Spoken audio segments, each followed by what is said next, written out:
access to AGOA because of income graduation through an annual review or a foreign policy decision or political decision on the economic eligibility of a country under AGOA is jarring, to say the least.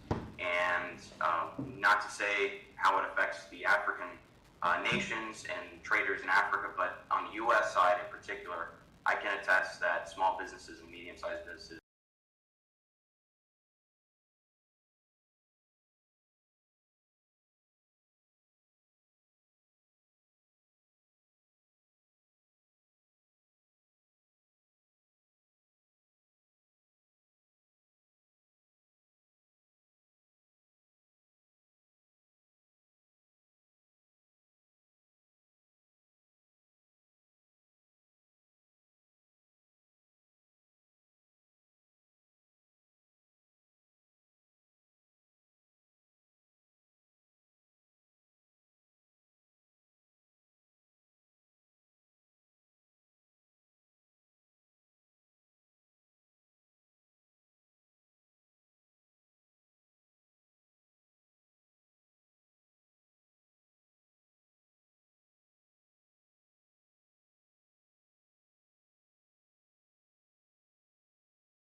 all the good you can.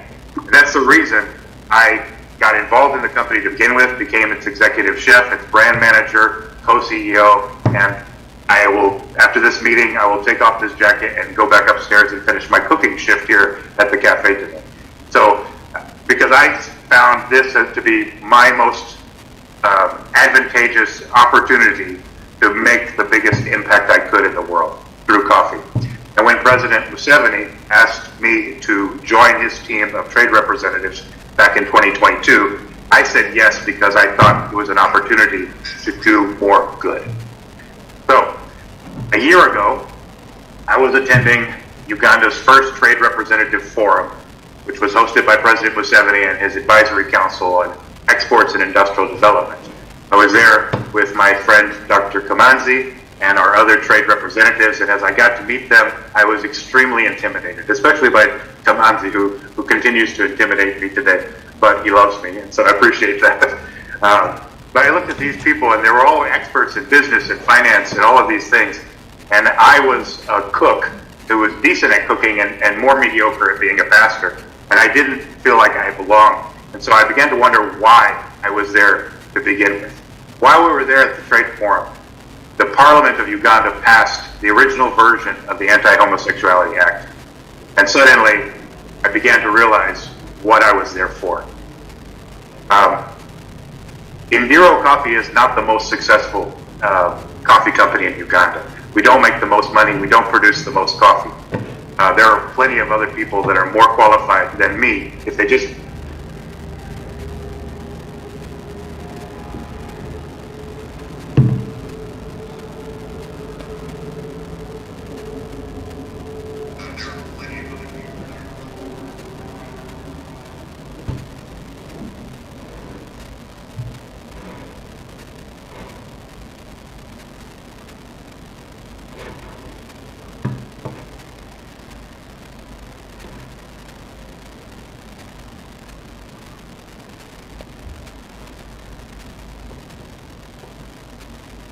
which trains intellectual and physically disabled people in the coffee business, learning how to be baristas and coffee roasters and coffee professionals. We don't have a reputation for making money, but we do have a reputation for making a difference, and I believe that's why I was asked to serve. So during the forum last year, I advocated against the AHA and rallied my fellow trade representatives to back me up on that, and I think that our efforts influenced President Museveni to, first of all, redline a few of the most extreme provisions of the bill, which never made it into the past AHA. And then since then, we've continued to lobby. So at this point, what is somebody trying to speak? Sorry, I can't see you. Yeah. So maybe we can stop there, and then we'll have a question period at the end of the session, and we can elect you. Apologies, I am a bad pastor, but I still talk long. So that's thank you. No, of course, and thank you for your background. I'm wondering about those eggs. If someone's waiting for eggs in the background as well. So anyway, over to you, Ms. Wamala, to provide the final round of testimony in this first panel. Thank you. You have 5 minutes. Thank you so much, Mr. Chairman, members of the subcommittee of the Office of the U.S. Trade Representative, AGOA Implementation Program. I want to thank you for this opportunity to testify before your committee on the annual review of the eligibility of the AGOA program. My name again is Henrietta Wamala, and I'm the immediate past president of the largest Ugandan diaspora organization in the world, and I'm also an advocate on trade, tourism, and investment between Uganda and the US. For the past 15 years, UNA has actively promoted trade, tourism, and investment during its annual conventions between Uganda and the United States, and we do it with the private sector and the Ugandan Ministry of Trade. And I'm happy to report that we have been seeing steady progress since we've been doing this for 15 years, whereby just in the last year, the US exported goods to Uganda worth $122.4 million, while Uganda, through AGOA, exported goods worth $115.7 million. As an independent voice from the Ugandan diaspora, I'm here to highlight the critical role of civil society in ensuring Uganda addresses past violations, to discuss the need for the AGOA engagement in the African region, and also the profound impact that AGOA's suspension of Uganda has had on small, medium enterprises and local farmers. AGOA's engagement in Africa to foster sustainable development and economic growth. The United States should engage AGOA as a regional trading bloc or an African common market on the WTO. Unlike countries like Indonesia, we have specific advantages. Unlike countries like Indonesia, which have specific advantages in certain commodities like cotton, African nations face unique challenges and opportunities that are better addressed collectively. By engaging us as a regional bloc, such as the East African Community, the US can support the development of the regional value chains that benefit all member states. This approach will facilitate trade, enhance competitiveness, and create jobs across the region. By renewing AGOA for, say, the next 15 to 20 years, the US can provide stability and predictability needed for long-term planning and investment. Frequent renewals, like the previous speaker mentioned, create uncertainty, which undermines confidence and hampers development efforts in businesses.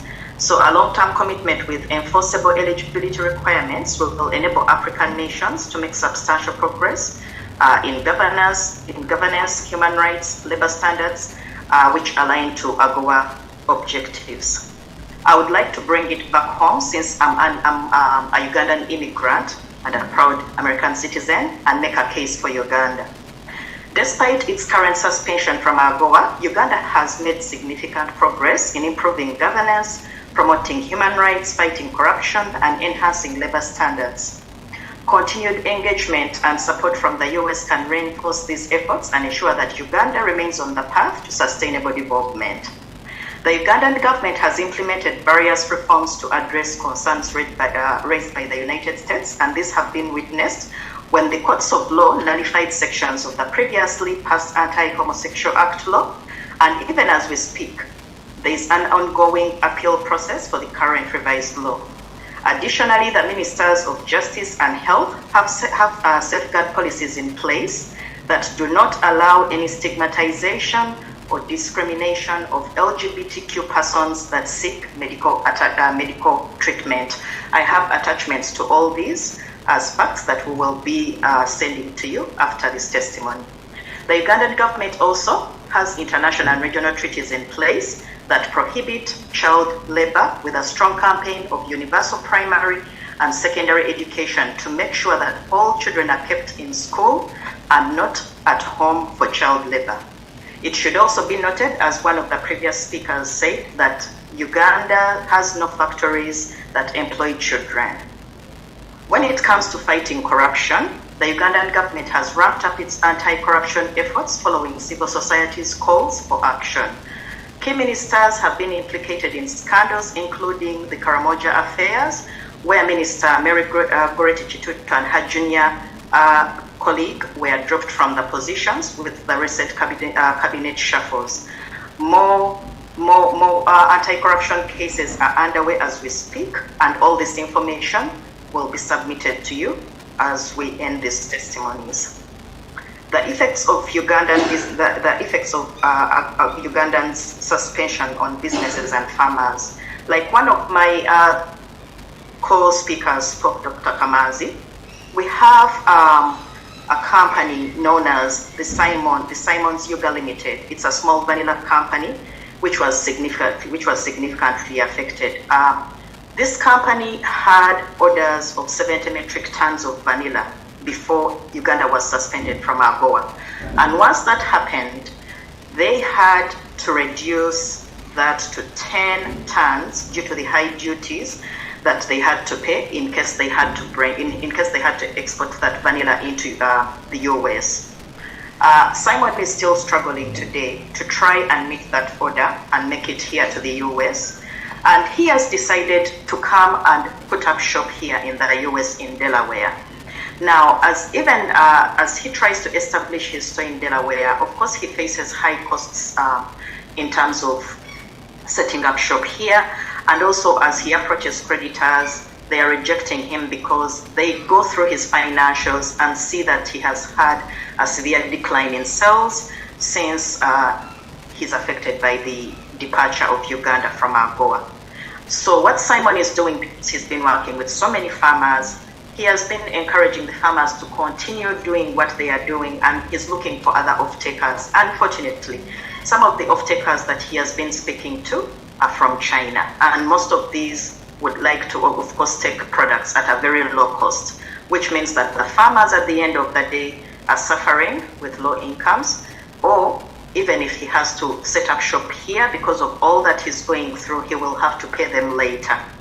So that is just one example of how people are being affected in Uganda. But in conclusion, I know we are short of time. The African Growth Opportunity Act remains a vital tool for us, and it promotes economic growth, job creation, and of course sustainable development in Africa. By engaging Africa through regional trade blocs and supporting long-term AGOA renewals, US can foster regional value chains and create more equitable trading environment for us all. We urge the committee to consider these recommendations and also continue supporting Africa's journey towards prosperity and self-reliance. Thank you, and I'll be available for questions. Absolutely, yes, and thank you to you and to all of you for your testimony under this panel. I have a question myself, or a multi-part question to kick things off, and I would ask that each of you take no more than a minute to respond, so that we have time for everyone to respond to questions. So the AGOA eligibility criteria look at a number of factors, including whether a country has established or is making continual progress towards establishing such things as a market-based economy, property rights protection, rule of law, political pluralism, and a system to combat corruption and protect internationally recognized worker rights. Each of you spoke to a number of these points in your testimony today. Further, a country must not engage in gross violations of internationally recognized human rights, also an issue that came up for most of you in your testimony. In your review, what specific steps has the government of Uganda, as most of you spoke to, or Mr. Rydell, I know you would have thoughts potentially on other countries, what steps have governments in sub-Saharan Africa taken or have not taken to address these statutory criteria, including with respect to human rights and political pluralism? Can you report today on any progress on these efforts? So it's an open question. I don't know if anyone would like to go first. I see Cody and Ms. Wamala have unmuted yourselves. Would one of you like to address this? And again, 1 minute per person, please. Let me follow President Wamala. Uganda actually has tasked the Human Rights Commission to look into all the matters of all those that were abused right from the November riots, I think, during the elections. As we speak, there is a whole human rights report that was presented into Parliament that was concluded in November, and I'll be sending it to you, whereby it details the findings of what transpired. Those people that were actually victims of that are listed, and for those that were not, you have details of all the names and stories of who was involved in those incidences. Should we say that all that is done is said and done? No. It is a continual progress, but at least as civil society, we continue to hold the country accountable, and it is an ongoing progress, but we are hopeful that as we continue engaging them, it will get better. Yeah, that's the key phrase, is continual progress. That's the phrase that's in the AGOA text, and I think that's what we need to emphasize. AHA was a setback, and Uganda has had setbacks in the past, will have setbacks in the future, but so same is true for every country, right? This is how the journeys go.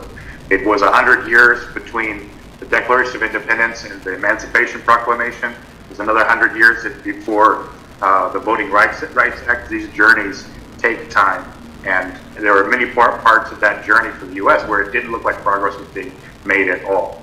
But the reason I gave the background that I gave was to let you know, to basically argue that me being asked to be a trade representative is kind of a simple and unimpressive evidence of progress, because the president and his advisory committee, they want somebody like me, not very good at business, but who will not waver on commitments to human rights and what we should be doing. So conversation after conversation, meeting after meeting, since the AHA has passed, I keep speaking up and I keep ringing the same bell, and nobody asked me to leave the room. Nobody asked me to shut up, and nobody's fired me yet. I mean, they don't pay us, but they didn't fire me either. So I think that's a good sign that it's not just that I want to keep pursuing good, but that Uganda wants to keep pursuing good.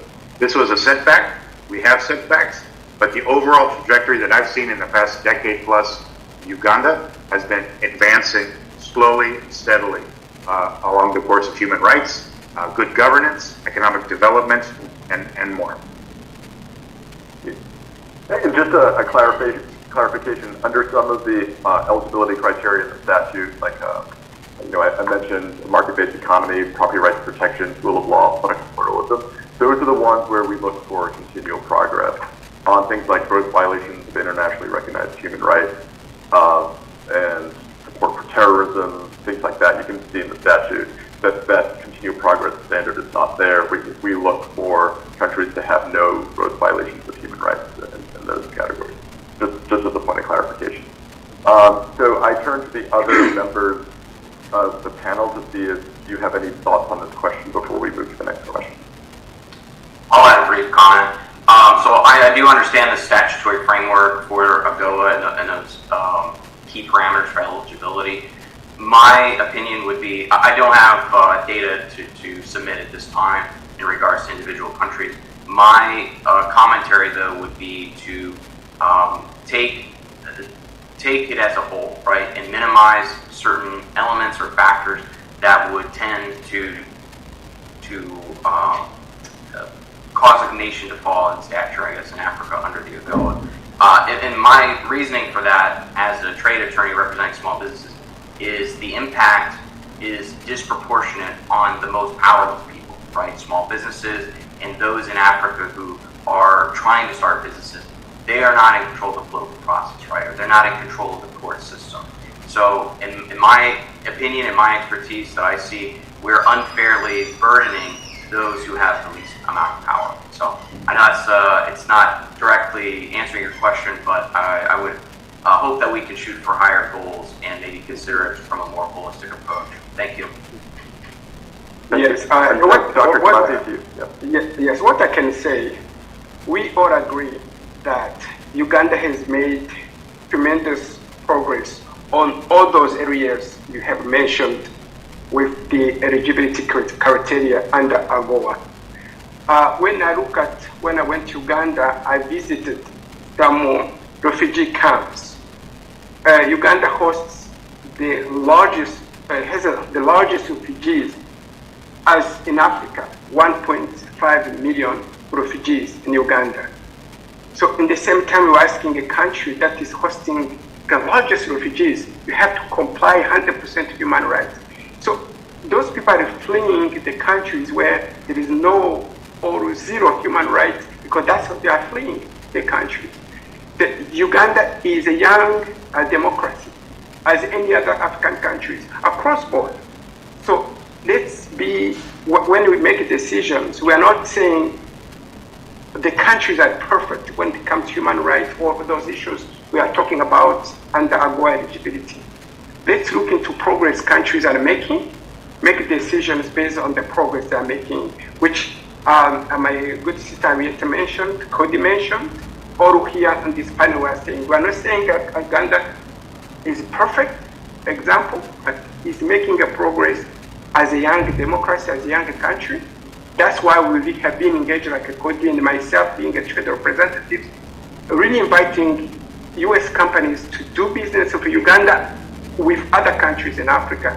Let's look into holistic, how we can really approach those issues. We're talking whether it's copyright, whether it's human rights, child abuse, so on, so forth. Even here in the US, we have a January 6th. We know what happened. Is they're taking back the democracy. So those things happened. When those things happened, we look into what can we do. Same way in my home city, as US citizens, we're suffering in North South Side, Chicago, with gun violence. People are being killed. Those human rights violations, those people can claim also that the United States is not respecting the human rights. The human rights issues are not unique to one particular nation. We have to address those. We need to say we need to improve as countries, particularly Africa, take into consideration where many countries are coming from. Thank you so much. No, thank you. I appreciate that. And so let me hand it over to my colleague at the Department of State, Mr. Minot, to pose a question to the panel. All right, thank you, Jeremy, and thank you to all the panel. We really appreciate your testimony today and the passion you delivered that. My question, several of you have raised the Anti-Homosexuality Act, so it's about that. But just before I jump into that, I just wanted to thank Mr. Rydell for raising the concerns of small businesses. It's something we think about all the time. We recognize what we're doing, the AGOA and the eligibility, and looking at the criteria of what's at stake. And so I just wanted to thank you for raising those concerns. But my question is about the Anti-Homosexuality Act. As all of you know, President Biden's letter announced the suspension of Uganda's AGOA benefits referred to the Anti-Homosexuality Act. And three of you have raised this, and if one of you could address what specific steps the government has taken or should take to ensure the protection of internationally recognized human rights for all Ugandans, including on the basis of sexual orientation. You know, what has Uganda done, or what should it be doing to make sure it's ensuring protection?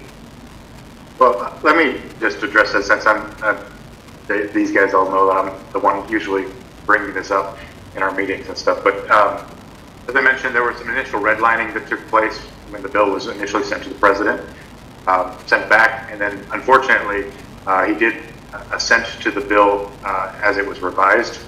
Since that time, there has been a lot of effort to keep rolling it back or push back against it. Not enough progress has been made, in my opinion, but there is progress.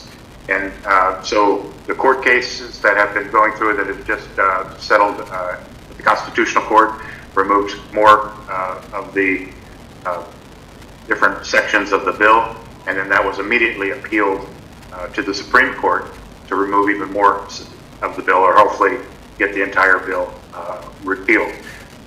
We'll be providing you with the copy of that appeal subsequent to this hearing.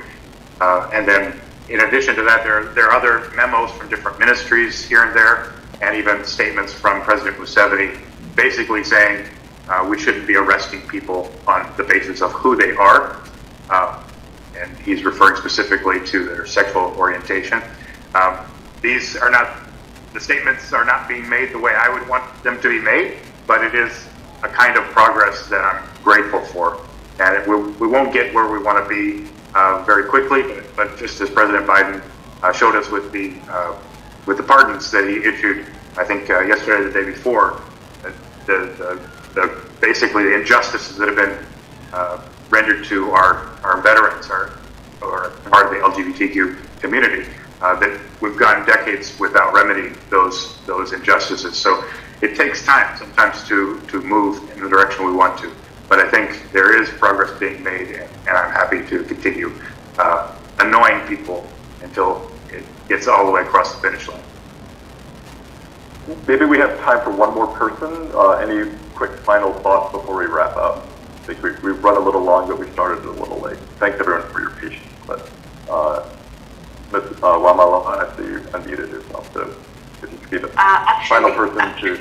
I had unmuted myself and did not mute myself, but on this issue of the AHA bill, I would give Cody more of my time, because he's always the one in our meetings that talks a lot about it. So Cody can use my minutes. Well, so I think Cody wrapped up. Is anyone else Dr. Kamanzi or Rocky, do you have any final thoughts on this? Yes, my final my final comment is this.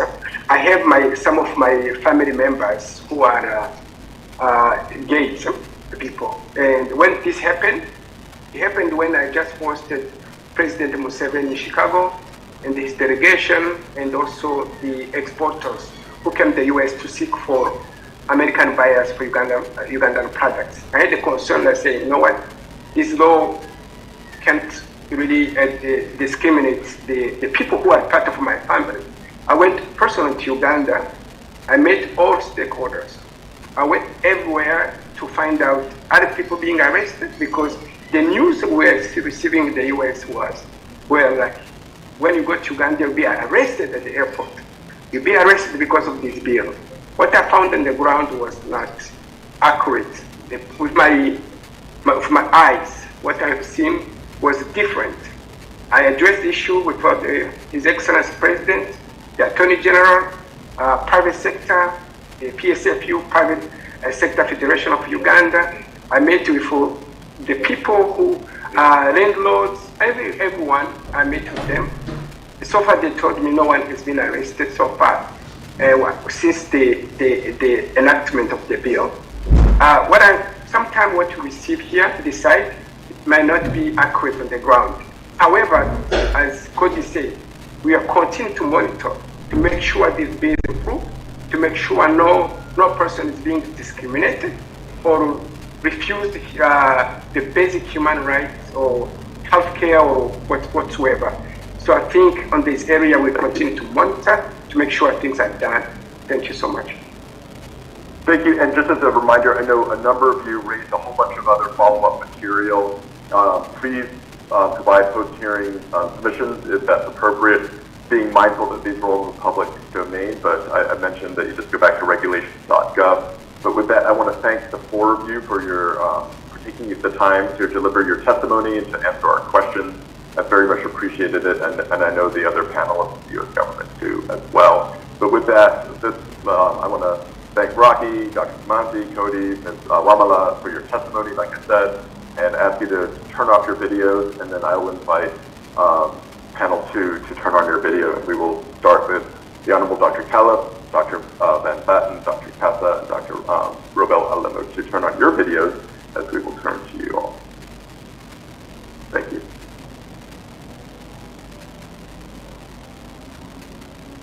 So I'm just looking now. I think we're missing a couple people. Dr. Van Batten, are you there? Yes, there you are. I see you. And I think we're sorry. I'm looking around the screen just to see. I think Dr. Van Batten, I think we're missing someone, right? Are we missing Dr. Callis? I'm trying to connect, but telling me the host has stopped my video. Okay, so is that Dr. Callis speaking? So we can hear you, Yes. but we can't see you. Is that correct? Yes, I think you need to allow me to turn on my video because it's telling, I see on my screen, the host has stopped. I will. Okay. Does that help? Sorry, Yes. we don't really use Zoom at USTR anymore, so I'm a little out of touch, but we figured it out. We're good. Okay. So thank you all, panel 2, for taking the time to deliver your testimony this morning, this afternoon, depending on where you are in the world. Let us start with Dr. Callis to lead panel 2. You have 5 minutes to deliver your testimony. Well, thank you very much, Jeremy. I want to take this moment and really thank the White House Office of U.S. Trade Representative and Dr. Van Batten and his team who have been working with me. This is the second time that I'm testifying in 2 years on behalf of Somalia.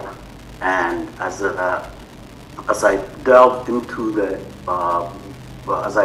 my testimony, I want to really reiterate the mutual benefits for both the United States and Somalia for including Somalia into the Africa Growth and Opportunity Act program. Somalia has long been associated with war, famine, and piracy, and many other problems as a fragile or failed nation. But over the past decade, Somalia has been rebuilding with the support of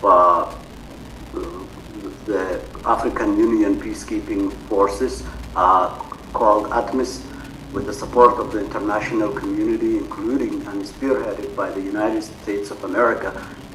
Nation-building efforts in Somalia have yielded tangible results over the past decade. As it comes to the issue of AGOA, Somalia's participation in AGOA could foster economic growth within the country by being part of the African Growth and Opportunity Act. Somalia would have improved access to the U.S. market, which will boost its exports and create more business opportunities, as well as greater job creation for more than 70% of the population that are under 30 years of age. As we know, Somalia is battling an extremist terror group affiliated with Al-Qaeda called Al-Shabaab for the past 15 years. And most of the recruits for this terror group are young men and women under the age of 30. So by offering an alternative in job creation through AGOA and investment opportunities through AGOA, it will definitely aid on the security side for Somalia as well. Secondly, inclusion in the Africa Growth and Opportunity Act could help Somalia diversify its economy. Currently, Somalia heavily relies on agriculture and livestock as its main sources of income. Inclusion in AGOA would encourage country to explore and invest in other sectors such as manufacturing and textile, which are covered under AGOA Act. Diversifying the economy would make Somalia less vulnerable to external shocks and create a more sustainable economic environment. Over the past 2 decades, Somalia has experienced such external shocks, mostly climate-related shocks, droughts and famine that have exacerbated a lot of the agricultural and livestock sectors. Investment in AGOA could help develop could help provide sustainable development in these sectors, in my opinion. Additionally, Somalia's inclusion in AGOA could improve the country's ability to have a sustainable infrastructure. Somalia has also embarked on a regulatory framework to lay the groundwork for inclusion in AGOA. In the last year, Somalia has passed the legislature, which I'm a part of, has passed the Investment Protection Act, and Somalia has also ascended into a full membership of the East African Community, which is a block of 8 countries in the East Africa region of the world, where trade and movement of goods and services are free between those countries. Moreover, being part of AGOA will enhance Somalia's journey towards regional integration and cooperation. Through increased trade with other AGOA-eligible countries, Somalia would strengthen its ties within the African continent as well. This collaboration could lead to knowledge sharing, technology transfer, and the development of regional value chains, ultimately benefiting not only Somalia but the entire region. In conclusion, including Somalia in the African Growth and Opportunity Act would be mutually beneficial for both Somalia and the United States. That it could stimulate economic growth, promote diversification, enhance regional cooperation, improve infrastructure, and boost competitiveness. By leveraging the opportunities provided by AGOA, Somalia could pave the way for a more prosperous and sustainable future, not only for Somalia, but the entire East African region. Thank you. Thank you. Thank you very much, sir. All right. Dr. Van Batten, you have 5 minutes. Thank you. Can you hear me, please? Loud and clear. Thank you, Jeremy. I'm Carl from Barton. I wear two hats. I'm the DC Jubilee Party Chairman for Ward 3 and DC, and my Republican delegate. I've been tasked by the RNC to engage with Somalia and Somali citizens here on different issues. But my second hat is I'm the managing partner from Baltimore to New York. We are the chief advisors to the Somali Parliament here in DC and represent the Parliament's interest in Congress. We were here last year about Somalia, and I want to keep the statement really short. AGOA is not a right, it's a privilege enshrined in US law. It's a congressional act. There are certain requirements you have to meet to benefit from AGOA. This is clear today. It is my opinion within the act, within the language of the act, observing Somalia for years and seeing what Somalia has done so far, that Somalia qualifies for AGOA. They have complied with every single statute, every single requirements of AGOA.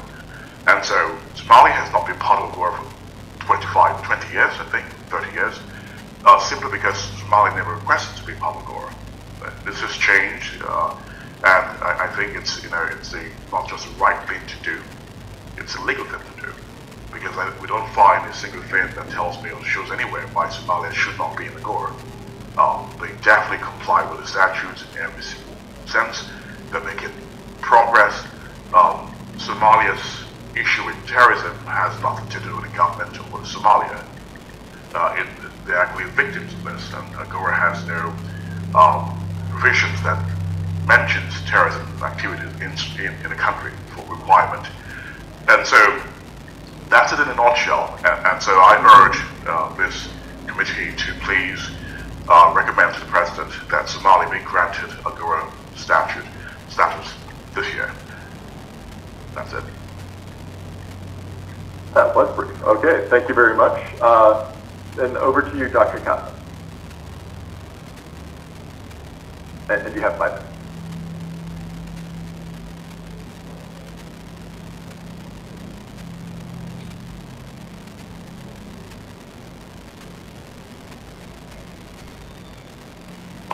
Dr. Kassa, can you hear us?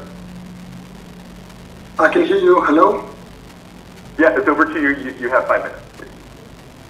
Is the conversation about Somalia or Ethiopia? I believe you're talking about Ethiopia, correct? Thank you so much. Thank you so much, ladies and gentlemen. Thank you for the opportunity given to address this panel. My name is David Kassa. I'm a medical doctor and human rights advocate from Tigray, Ethiopia. I am a program manager at Europe and Civil Society, and I coordinate 3 victim groups in Tigray. 1, women of sexual violence. 2nd, victim groups from health professionals from IDER. 3rd, health professionals from Adgrat. So today I'm here to discuss on the AGOA eligibility review for Ethiopia. I stand before you to oppose Ethiopia's eligibility for AGOA due to the severe human rights violations committed by the Ethiopian government. I represent a group of health professionals from IDER Referral Hospital who have experienced unimaginable suffering and trauma during the conflict. I speak on their behalf because due to the ongoing security and safety concerns, which underscores the continued dire situation. Allow me to share the testimony of health professionals victim group who have bravely spoken out despite the risks. These dedicated healthcare professionals were forced to work without pay or supplies on the front lines of the devastating conflict. We, the doctors and nurses of IDER Referral Hospital, Tigray, Ethiopia, worked through the COVID pandemic and an armed conflict without support or pay. The conditions were dire, with facilities overwhelmed and resources scarce. The decision to withhold resources led to immense suffering and many preventable deaths. A nurse in our group treated rape survivors who often contracted HIV, become pregnant, or suffer severe injuries. She still cannot sleep through nights due to the pain she endured.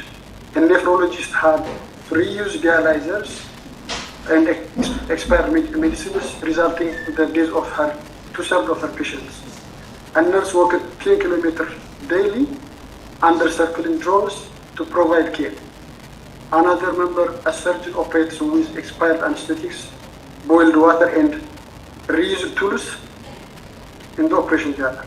These stories illustrate the extreme hardship faced by the professionals. The war in Tigray resulted estimated in over 60,000 casualties, according to the research done by Ghent University. Documented war crimes and crimes against humanity was rampant. Despite the Pretoria agreement between the federal government of Ethiopia and Tigray, 9 years later, the situation in Tigray remains dire. Eritrean forces still occupy approximately 60% of Europe district. Atrocity crimes classified as crimes against humanity by the International Commission of Human Rights Experts on Ethiopia, which unfortunately ended its mandate in late 2023.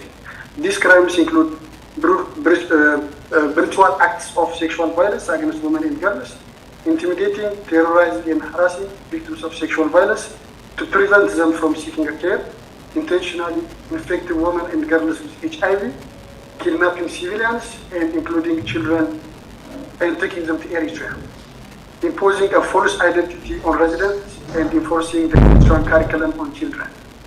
Lastly, looting livestock and possessions of the besieged residents. On average, 18 women who suffer sexual violence seek care daily at a clinic in northern Tigray. This number is likely much higher because only 21% of victims seek help due to the community stigma. Healthcare professionals in that clinic report that 80% of these women come from occupied areas of Tigray, having worked days to reach this clinic.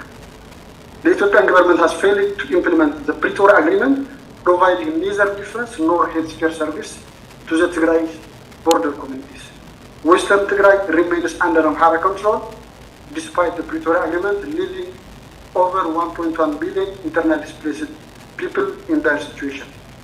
To uphold the principles of AGOA and international human rights, the following actions are recommended. The first one is suspend AGOA eligibility.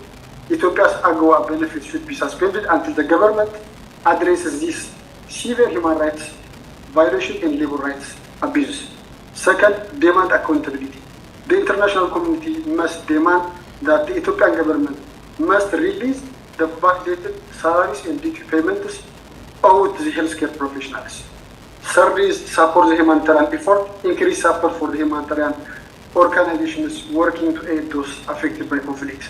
According to the section 104 of AGOA, eligibility requires the protection of internationally recognized workers' rights and the absence of gross violations of internationally recognized human rights, which Ethiopia has clearly failed to uphold. Suspending AGOA benefits will be seen as a necessary measure to uphold human rights and encourage the Ethiopian government to make essential reforms.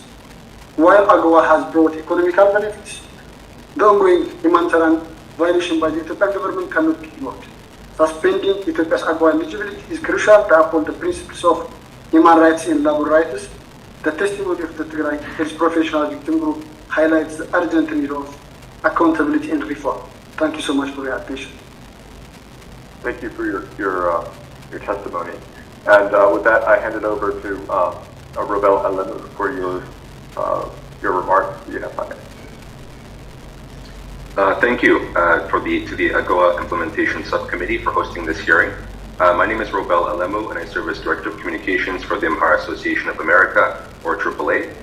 Today, our organization would like to express concerns regarding Ethiopia's eligibility for benefits under AGOA for the 2025 calendar year. In September 2021, President Biden declared Executive Order 14046, citing, and I quote, "I find that the situation in and in relation to northern Ethiopia, which has been marked by activities that threaten the peace, security, and stability of Ethiopia and the greater Horn of Africa region, in particular, widespread violence, atrocities, and serious human rights abuses, including those involving ethnic-based violence, rape, and other forms of gender-based violence, and obstruction of humanitarian operations, constitutes an unusual and extraordinary threat to the national security and foreign policy of the United States," end quote. This led to the U.S. Trade Representative terminating Ethiopia from AGOA trade preference effective January 2022, citing gross violations of internationally recognized human rights. But despite recent diplomatic maneuvers and assurances of reform, the Oromo Prosperity Party regime of Prime Minister Abiy Ahmed remains in blatant violation of these recognized human rights, particularly against the Amhara population. And for this reason, our organization believes the Abiy regime has not made any progress to meet compliance with AGOA requirements. In November 2022, the Cessation of Hostilities Agreement, or COHA, was signed between the Abiy regime and the Tigray People's Liberation Front, or TPLF, to bring an end to the fighting in northern Ethiopia, but unfortunately, the COHA has failed to bring lasting peace to the region. Since 2023, the UN, various medias, and human rights organizations, including our own, have documented a continued pattern of ethnic-based human rights violations targeting the Amhara community, particularly in the Amhara and Oromia regions of Ethiopia. AAA has documented atrocities, widespread violence, drone attacks on civilians, ethnic cleansing, mass arrests, torture, rape, and other forms of gender-based violence, destruction of cultural heritage, complete communication blackout, and restricted humanitarian access. Internal reports indicate more than 1,000 hospitals and health centers are no longer operational, and according to UN OCHA, over 4.1 million children are out of school in Amhara region alone. The OHCHR in its 2023 annual update documented nearly 600 human rights violations or incidents of human rights violations, implicating the Ethiopian government in 70% of these violations. The office recorded 1,106 civilians killed in Amhara, including by 18 drone strikes by the National Defense Force, resulting in 248 deaths and 55 injuries between August and December of 2023 alone. In an interview with state media last December, Army Chief of Staff Burhanu Jula denied targeting civilians and announced his army would continue to use drones, which is what we've seen in recent months. Since April 2024, Tigray region forces of the TPLF have worked alongside the National Defense Force to invade and ethnically cleanse more than 50,000 Amhara residents from the areas of Raya Alamata, Raya Badla, Orem, Wefla, Zata, and Tadlamt in the northern Amhara region, including disputed territories between the two regions. In addition, Tigray region authorities have begun military aggressions in northwestern Amhara region. So we find that the Abiy regime has also failed to comply with requirements stated in Section 104 of AGOA, including, among other things, rule of law, political pluralism, and the right to due process. Various organizations have documented mass arrests of opposition figures, independent journalists, civil society leaders, and others based on their ethnic Amhara identity and political beliefs. In many cases, victims were subject to arbitrary arrests and detentions, enforced disappearance, torture, transportation to undisclosed detention sites and concentration camps, denial of basic utilities, and medical care. And last August, the Abiy regime declared a 6-month state of emergency, which was extended in February and expired this month. And earlier this year, Amnesty International criticized the practice, citing denial of basic human rights under pretext of emergency laws and lack of transparency following the extension of the state of emergency. Another rights group, Human Rights Watch, reported that the Ethiopian military committed summary door-to-door executions of Amhara civilians and other war crimes in the town of Merawi, which HRW said undermines the Ethiopian government's claim of bringing law and order to the region. It should be noted, in recognition of these gross human rights violations being committed in the war in Amhara, President Biden had extended Executive Order 14046 by 1 year last September, and last April, Secretary of Homeland Security Alejandro Mayorkas announced the extension and redesignation of temporary protected status for Ethiopia for 18 months from June 13, 2024 through to December 12, 2025. And so to conclude, in the span of a few minutes, I've tried to convey the sheer scale of the horrific atrocities unfolding against the Amhara people in Ethiopia in hopes that the United States as a global leader can take concrete steps to show that the Abiy regime, that perpetrators of atrocities are punished for abuses, not rewarded.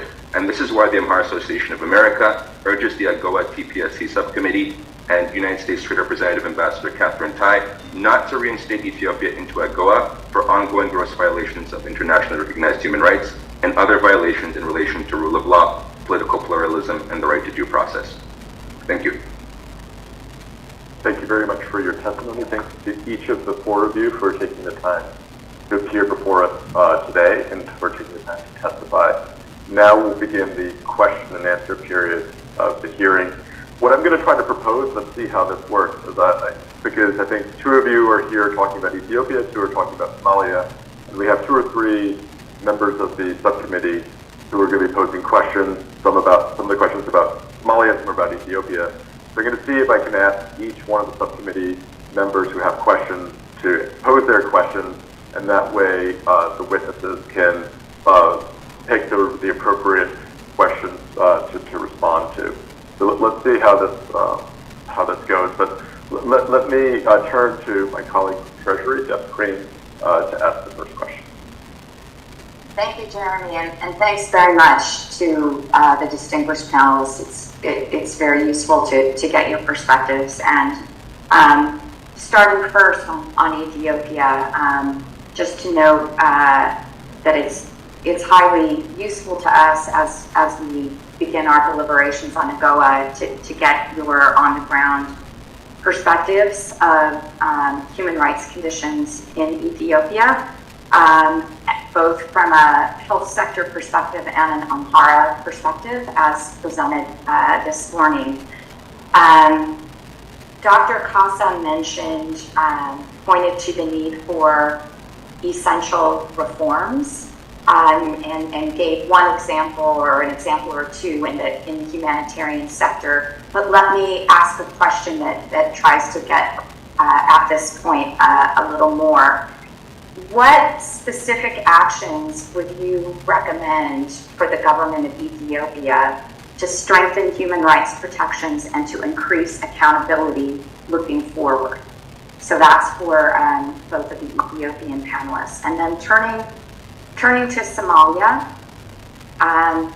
first, just to really appreciate the outline of progress in the investment environment presented this morning, and also to really highlight the point about the ability of AGOA to encourage economic diversification that can build resilience and sustainability in economies. So we very much appreciate that.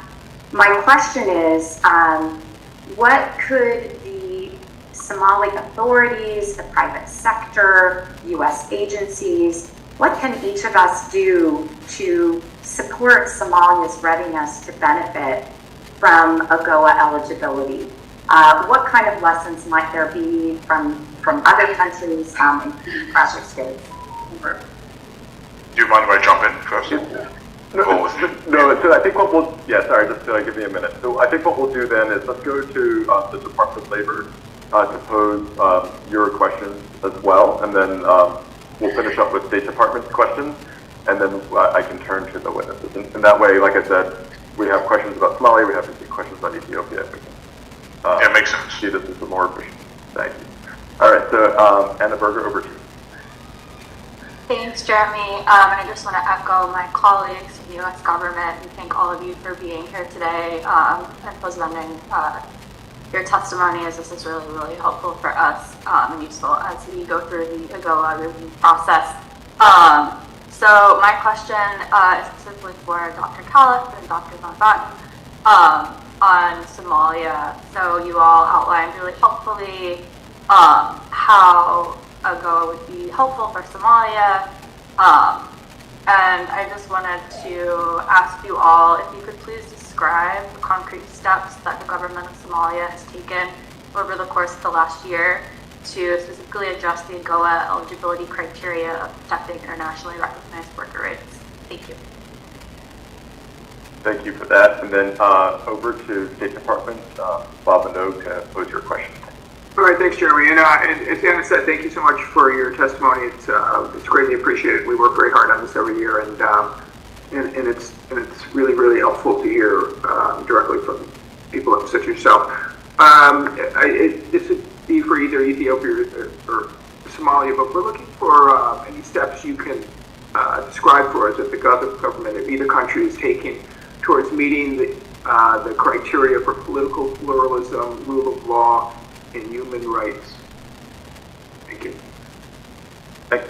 So I think there's a lot to digest there, but I think Carl, you were eager to respond. So over to you. Say 2 or 3 minutes. Yeah, okay, thank you. I'll jump in on one question. I'll let my friend Dr. Khalif answer the other question as it pertains to the Somali government's actions. As it pertains to Somali Americans here in the U.S., they began this entire process in 2022, I think, when I first got the ambassador to be with Jeremy and different staff among AGOA came from the Somali people in Minnesota and Virginia and Ohio. They're pushing for this. Somalia is an important U.S. ally to the point where, the Caliph will be joining me at the RNC convention with Mr. Trump. And so this, on both sides, we all understand how Somalia is important and Somalia is changing. But I really want to stress this. There are different guidelines you have to meet to qualify for AGOA. Somalia meets all of them. There is no single one anyone can point to me that Somalia is qualified for. The only reason why, wrong time. The only reason why Somalia doesn't have AGOA today because they never asked for it. It was never asked for. And so I think this is, a proven Somalia right now. It will correct the wrong. That was, they had no reason not to follow AGOA. They had conflicts. I understand that, but again, that has no requirements in the AGOA statute. And so the Somali diaspora in this country, American businesses, when it comes to oil companies, textile, fishing, are looking for the Somali market. Somalia has the longest coastline in Africa. I mean, the longest coastline in Africa. There's more oil reserves in Somalia than you can find in Nigeria. I mean, Somalia is a powerhouse about to explode when we can actually, fix the, like whole security problems. But again, I really want to hone in by stating this, that, every single requirement for AGOA, Somalia qualifies for this. Every single one. You can double check the data, look at it there, they qualify for it. And I'll pause and let my friend jump in and give you some concrete information about what Somali government is doing as pertains to human rights. Thank you. Just to answer the few questions first, I think it's Ms. Anna Berger that asked what specific steps could be taken to support Somalia's inclusion for AGOA. The first step is to approve Somalia's request to be included in AGOA. And I think that would pave the way for a lot of other things because once the approval happens, it's my full understanding that there is a period where the protocols for requirements are taken into account on both sides, and teams on both sides working together for the implementation are prepared, and some of it would come out then. With regard to the second question by Deb Crane, with regard to Deb Crane's question of what we can do to support Somalia into AGOA, I would simply say, let's give the approval. We respectfully request the Office of U.S. Trade Representative to make this happen this year for implementation in the next calendar year. I think it was Anna Berger that asked specific steps that were taken by the Somali government, specifically as it relates to worker rights. There have been both the Worker Employee Rights Act and the Pension and Annuities Rights Act that was passed by Parliament in the last year. And that goes a long way to improve. As I mentioned, the Investment Protection Act was also passed in the last session in Parliament.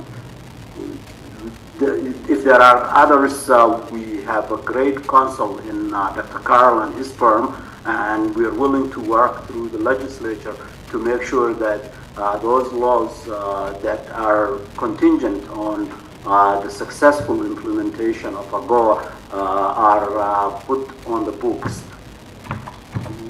In conclusion, I just want to reiterate, Somalia, as you all know, mainly relies currently on livestock and agriculture, two areas that with the technology and the investment of the U.S.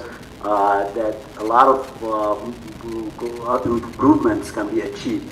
But also there are untapped resources, natural oil, natural gas, oil in the fisheries, as well as the untapped human capital of the 70% of the population that are under 30 years of age. Much investment in the tech sector and manufacturing can also create both revenue and businesses for U.S. investors, other global investors, as well as generate employment for the millions of Somali youth that are currently unemployed. I'll say one last thing here. Actually, sorry, just to jump in. All right, so I just want to make sure everyone has a chance as well to speak, and then if you have some final thoughts, Carl, we turn to you. But I just want to make sure. I just want to make sure that Dr. Kata and Robel, if you have any thoughts on the questions that have been posed. I can go ahead if that's okay.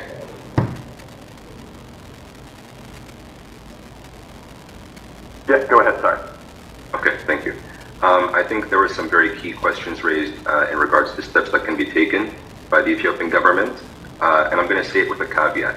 And so, as I mentioned in my testimony, essentially there's an ongoing war and siege against the Amhara people, and so the Abiy regime could essentially remove his military forces from the Amhara region, and that would bring actually an immediate end to the human rights violations. As I said, according to the report by the UN Human Rights Office, it's the Ethiopian government that was responsible for 70% of these human rights violations. And the same goes for the situation in Oromia, particularly or in some areas of Oromia. But with that being said, there's also, for example, the communication blackout. Internet services could be restored, and that would be very helpful for improving the quality of life of residents in the region. The removal of the military would also give way for the health services to restore functionality. As we know, there's a slowly developing humanitarian crisis and health emergency, and we really are only getting a partial aspect of the picture. So a lot of the data that's emerging, including from our organization and some others, only paints really the tip of the iceberg. And I think in terms of political plurality and rule of law, I mentioned that there's a lot of these opposition figures and journalists that are in jail, and actually estimates suggest that there could be tens of thousands of people that were profiled and arrested either for their Amhara identity or for their political beliefs. So the immediate release of these political prisoners would also be a good faith measure. On-the-ground investigations, independent investigations in particular, would be very important by the United Nations and other third parties that could ensure that facts are discovered from the ground with access on the ground from the witnesses themselves. So this, as opposed to remote interviews. And with this being said, I think there's a long-standing trend of the Abiy regime being very deceptive in how they've maneuvered things. There's a widespread culture of corruption. According to this month's issue of The Continent, Prime Minister Abiy is building a $10 billion palace in the capital city, while Oromia Region President Shimallis Abdiisa is building a $1 billion palace. So this clearly highlights that the priorities for development, for economic, prosperity, if you will, are just not there with these political leaders. And so ultimately, I think to solve and address the political problems that Ethiopia is facing, we need really a transitional government. I don't think engaging with this regime in good faith is possible. And that also goes for the Tigray region administration, which continues military aggressions despite the COHA. And so you have these two entities which are continuing to commit gross human rights violations. And then I think addressing these would be very concrete steps. Thank you. Thank you. And Dr. Kata, do you have any thoughts? I think, yeah. Okay, thanks so much. Can you hear us? Yep, perfect. So I will start about the government's opportunity, any kind of accountability. The International Commission of Human Rights Experts in Ethiopia was established in 2021 to address the internationally recognized human rights violations. The fact that the Ethiopian government was denying any kind of access to Tigray, and lately it shut down the ICRI in late 2023. And they say that the Ethiopian government said that they will deal the violations using the national transitional justice, which only prepared by Amharic to keep out of any international community, and it doesn't have international standards that can deal with the international grave human rights violations. And the second recommendation I have is the implementation of the Pretoria Agreement, it has been 19 months since the agreement was done, and still 1/3 of Tigray is under occupation of Amhara forces, and 1.1 million IDPs are still in their situation. The last one is specifically about the group I represented, the professional group from Haider, and the rest of the Tigray actually, and they demand a salary and overdue payment of the last 17 months, which they worked hardly but they didn't get. They currently ask the Ethiopian government to get their payment done, but the Prime Minister repetitively refuses. And the other recommendation I have is the Ethiopian government should implement the international law and force or pressure the exit of Eritrean forces from Ethiopian or Tigray occupation areas, which the human rights violations are still ongoing. Thank you so much. No, thank you very much. And Carl, I think you had a final thought. Can we give you 30 seconds to get your final thought across? Yes, so the Somali Speaker of the House was here a few months ago to be members of Congress, and so there's great progress between Congress and Parliament and trying to find new policies and legislation to actually help improve U.S.-Somali relationships in trade and different elements. I'll give my next 5 seconds to Dr. Musul. Thank you, Carl.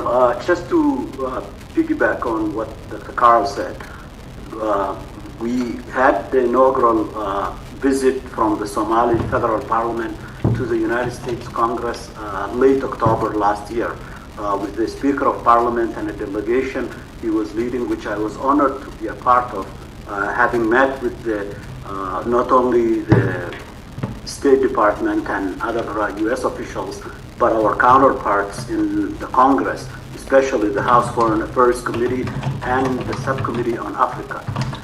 We continue to engage the U.S. Congress on legislative coordination, as well as cooperating on mutually beneficial priorities on the legislative front. For the first time in the history of the Somali Parliament, we've also established a committee tasked with those improvements and relations with the U.S. Congress. And I'm privileged and honored to be the chairperson for that committee, continuing that work and coordinating our work with the U.S. Congress. I would remiss if I did not really mention Dr. Carl and Bambatan, Montague, and York for their not only representation of our Parliament in D.C. And with the U.S. government, but also the immense work that they keep doing to advance bilateral U.S.-Somali relations. Thank you. Okay, well, thank you, everyone. And thank you, Dr. Khaleb, Dr. Bambatan, Dr. Kasa, and Dr. Limu for your testimony and for answering our extensive questions this morning or this evening if you're in East Africa as we speak. I really appreciate the time that attention you've taken. As I've said all along, there's an opportunity to provide post-hearing materials, so please take that opportunity. A number of you referenced reports and other background material that would be very useful to our deliberative process. So with that, I would ask each of the 4 witnesses in panel 2 to please turn off your video, and I will now invite panel 3. So that's Chargé Marceda, yeah, of course, thank you. Chargé Marceda, Dr. Boudou, and Mr. Dupuissant to turn on your videos so we can begin your testimony. Just looking through to make sure. And to let me start off with Chargé Marceda, you have 5 minutes. Thank you. Thank you, Chair. Thank you for this opportunity to share, to allow me to share Madagascar's position before this panel. I am Amiel Nirinersua Marceda, the acting chargé d'affaires at the Embassy of the Republic of Madagascar in Washington, D.C. I am here today to express Madagascar's strong support for its eligibility for AGOA, and its renewal beyond 2025 with the third country fabric provision. Madagascar's eligibility for AGOA has been crucial for our economic development and trade relationship with the United States. AGOA has enabled our export to gain duty-free access to the US market, making them more competitive. Our key export, including textile and apparel, vanilla, essential oil, cobalt, chocolates, and handicraft, have benefited significantly from AGOA. And so far, Madagascar is the second largest textile and apparel exporter in the United States under AGOA. The textile industry in particular has experienced remarkable growth, providing over 200,000 direct jobs, primarily to women. However, we face challenges such as reliance on foreign raw inputs and materials, and the need for continued access to the third country fabric provision. Our government has implemented strategic initiatives, especially the AGOA Utilization Strategy 2020-2025, to enhance the investment climate and boost export under AGOA. We have also committed to promote social and environmental standards, including workers' rights, through programs like International Labour Organization's Better Work Initiative. We advocate for the early and long-term renewal of AGOA, ideally in September 2024 or before its expiration in 2025. This will ensure predictability and business certainty, instrumental in maintaining existing investment and attracting new ones. The uncertainty surrounding AGOA's renewal has caused a significant decline in Malagasy textile export to the United States so far. We support Senator Koon's and Rich bill to renew AGOA and the proposed enhancements for facilitating trade between the United States and Africa. In conclusion, Madagascar values its partnership with the United States under AGOA and is committed to continuing to grow our trade relationship. The renewal of AGOA will benefit both of our countries and contribute to job creation in Madagascar and the US. Thank you for your attention, and we're looking forward to continuing our partnership under AGOA. Thank you. Thank you very much for your testimony. And now I turn to Dr. Boudou, who must be the latest hour of anyone on this in this hearing, because I believe you're in Mauritius as we speak. So thank you for your attention, and thank you for staying up so late to join us this evening for you. Over to you. You have 5 minutes. Okay. Thank you a lot, Jeremy, and I'd like, of course, to thank the advocate for this staff subcommittee for the opportunity to testify. It's for the first time that I'm doing this, and I'm honored to do that. And to start us out, this, I'd like to basically subscribe to the point that had just been made by Mrs. Marcina. In fact, I think that before we speak about the country eligibility, I think that we need to underscore the importance of AGOA and how it has contributed to the development of an industrial base in many African countries. And it has helped us basically to diversify our export to the US, obviously. And the reason being that, the AGOA does provide for legal security, because it is a piece of legislation, and also predictability, which is extremely important for the business community. And again, I think that we are a bit concerned that very soon we are approaching the date of the expiry of AGOA. And our call would be that there is a need for the, I would say, reauthorization as soon as possible, and of course on a very long-term basis. Again, as I said, to ensure that there is legal security and predictability. And I would also subscribe to the point that has just been made in terms of the maintenance, I would say, of the existing rules of origin criteria, 35% in general. I think that it has been very beneficial to the AGOA beneficiaries. And also, in some cases, of course, the rules of origin are quite stringent, and let's say for fisheries products, where you have got the double rules of origin requirement in terms of vessels and value addition. And if it is possible to sort of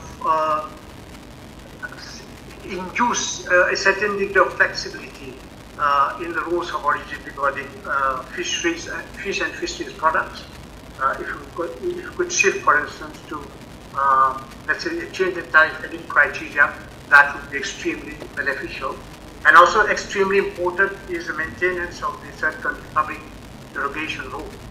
Now, having said this, coming to the question of eligibility per se, I think that we don't basically have a problem with all the different criteria in terms of eligibility. But what we have observed, for some of the criteria, it might be important to help the AGOA beneficiaries for them to be able to meet these criteria. For instance, we are talking about the respect of intellectual property rights. It is a fact that, most of our countries, we do have a system to protect IP rights in our countries. But I am sure that many AGOA eligible countries, they do require assistance. I'm just giving one example, but there are other examples as well.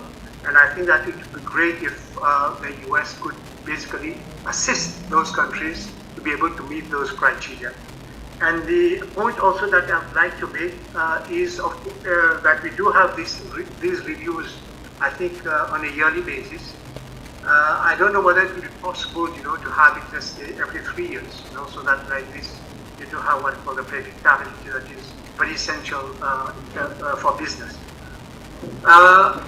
Insofar as Mauritius is concerned, I think that we do have one issue, and this is a point that we have made in the past as well, and that concerns what we call the graduation criteria.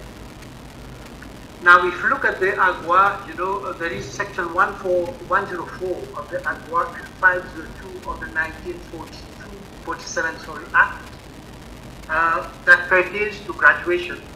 And it is provided that, once a country reaches, the high income status as provided as per the World Bank, I would say, criteria. So there is a mandatory graduation of these countries. And I think that this is a matter of serious concern to Mauritius, and not only to Mauritius, but to other countries. And we feel that, the income criteria, the high income criteria as defined by the World Bank, is not an appropriate yardstick to determine what we call the export competitiveness of a country. AGOA is a trade instrument, and I think that it is extremely important that to enable countries to be able to export and to develop export competitiveness. Now, if countries are graduated out from AGOA, of course, they will be subject to the MFN duty prevailing in the United States of America. Let's say, I'll just give some example. For instance, if you take textiles and clothing, the MFN duty in the US is 60%. If you take synthetic garments produced, so the MFN duty is 30%. Now, if you graduate these countries out, so it is quite obvious that they will not be able to export, given the fact that they will be subject to the MFN duty. And the issue is, the biggest problem is that they will have then to compete with some of the biggest suppliers in the US. I would say very competitive suppliers, big developing countries like China, like India, like Vietnam, like Bangladesh, for instance, where the cost of production is almost half or a third of what basically you will find in most of the AGOA beneficiaries. And in particular, I mean, the most affected countries would be the small island developing states. And there is a propensity for them to reach the high income status, not so much because they are developed, not so much because they have achieved export competitiveness, but rather because the size of the population. It's a very small population. And if you look at this export pattern of these countries, basically you will find that their exports are concentrated in one or two products. So graduating these countries from the AGOA will have a dire sort of impact on them. Of course, it's going to impact the economic development, it's going to impact the industrial development, it's going to impact, of course, the exports, and by extension, of course, it's going to impact jobs in those countries. So the request that we are making, and I can basically provide figures. If you look at the pattern again over the last few years, you will find that exports from the small island developing states, I mean those that basically are more sort of prone to graduation, that exports have been going down.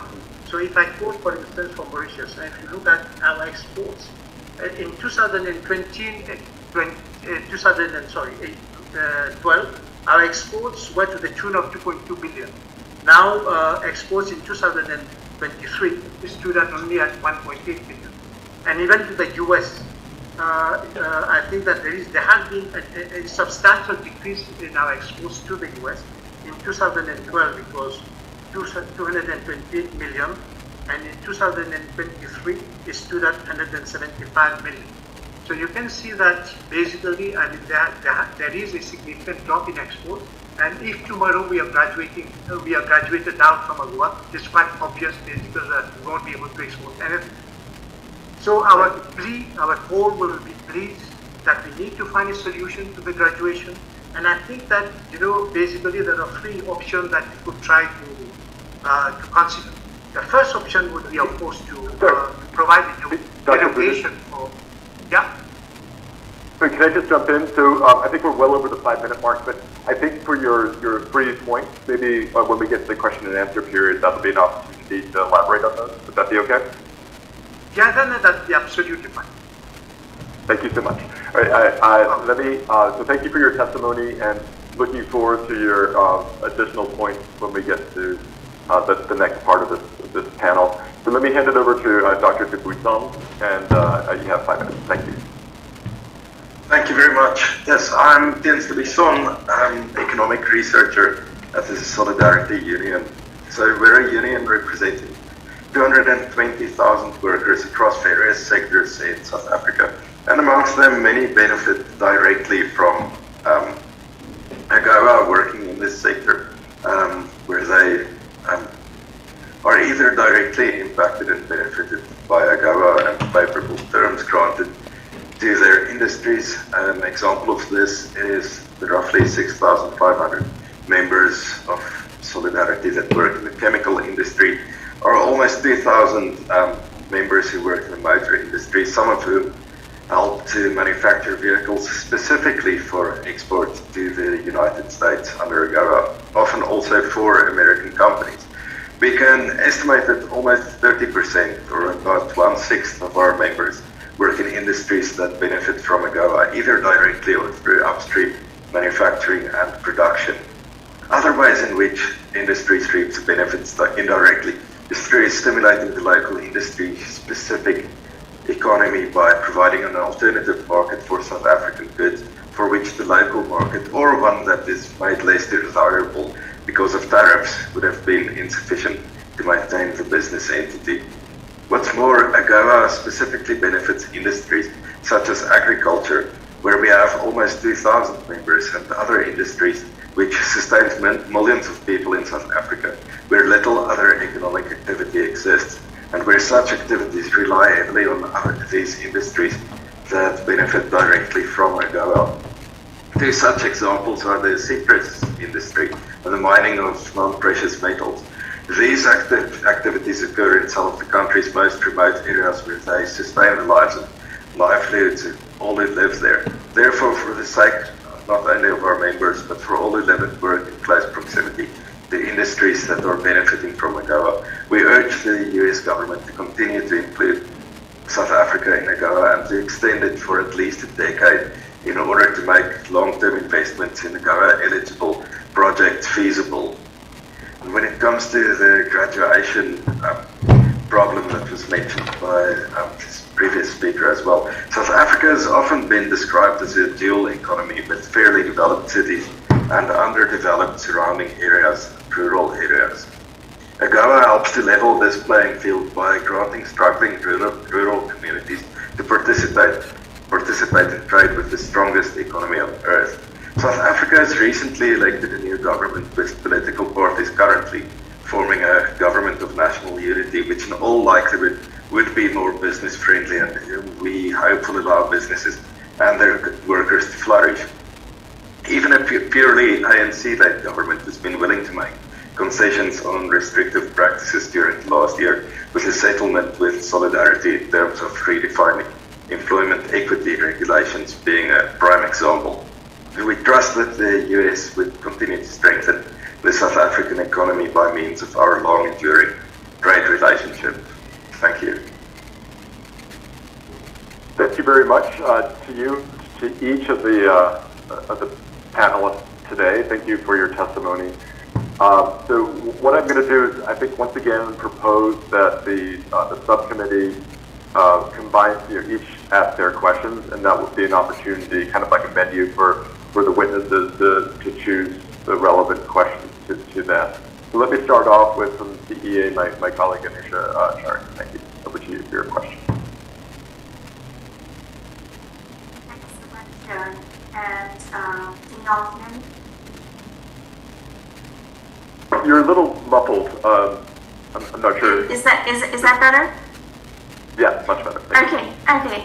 I want to thank the panelists for joining us and for your testimony. Let me go ahead and ask my question, which is for any of the witnesses on this panel. In your view, what steps has your government taken toward meeting the political pluralism, rule of law, protection of internationally recognized worker rights, and human rights criteria under the AGOA statute? Thank you very much. And then I'm going to turn over to my colleague at Treasury, Deb Crane, for your question, please.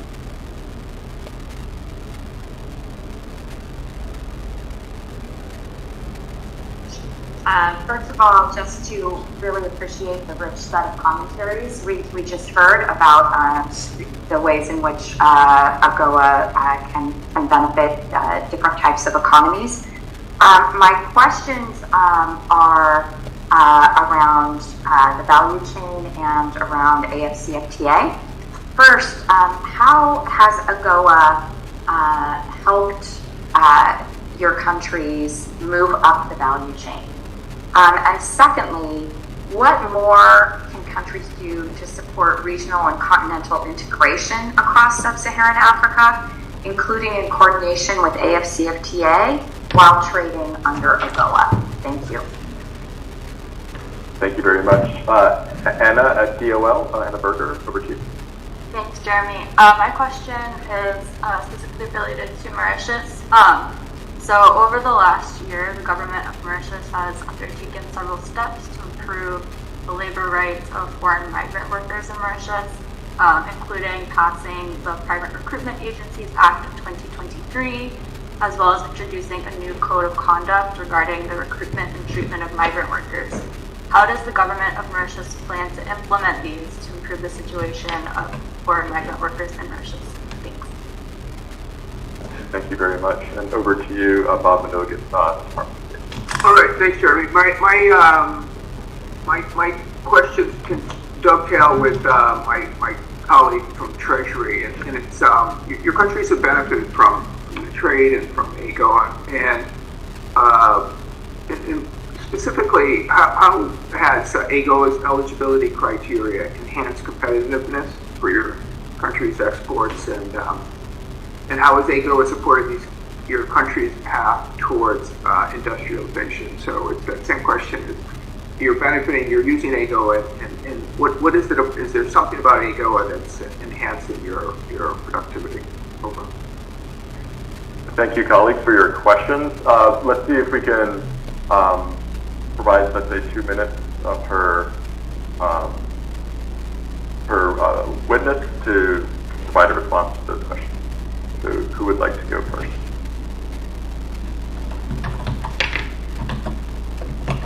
Oh yeah, sorry, Dr. Budu, I see your hand raised. Over to you first. Yeah, okay, thank you very much. I think that I would like first to answer the question of value chains. I think that is something extremely important. And I think that we need to emphasize, how we have been able to develop value chains among the AGOA countries, and I think I can testify for Mauritius, because we have been able to do that between Mauritius and Madagascar in the textiles and clothing sector. In fact, we produce fabrics in Mauritius, and then we ship the fabrics to Madagascar, and then these are transformed into garments. So that is, and also with other countries as well. I think that is Eswatini. So we have been able to develop what we call this regional value chain, and I think that it is thanks to AGOA that we have been able to do that. And now at the level of the AFCFT, which is extremely important, and if you look at the proposal of Senator Cook, I think at his proposal, he has made at least a suggestion that we should be able to accumulate rules of origin with all the African countries. And I think this is the kind of synergy that we can develop, between AGOA and the AFCFT. So that is something which is extremely important, and I can testify for that because, Mauritius, we are implementing that in practice. And as I said, the value chain that exists between Mauritius and Madagascar is basically a case in point. Having said this, let me respond now to the question regarding the labor standard. And I think that it has been indicated, yes, that we have already come up with a piece of legislation, which is the Private Recruitment Agency Act 2023. And I think this act it ensures ethical recruitment in line with the recommendations of the ILO and the International Organization for Migration. And one of the most important things in this act that it provides for an employer pay principle, meaning that no person shall charge a worker anything in relation to recruitment, and all costs for recruitment, including travel expenses, shall be borne by the employer. The Act, it provides for prohibiting deceitful and misleading advertisement and canvassing for wrongful inducement for recruitment of workers, and gives more powers to the enforcement agency with regard to the variation, suspension, and revocation of a license for the recruitment of workers. And it's also mentioned, that the Mauritius Exporters Association, in fact, they have come up with a code of conduct, and they have elaborated this code together with the international IOM, Organization for Migration.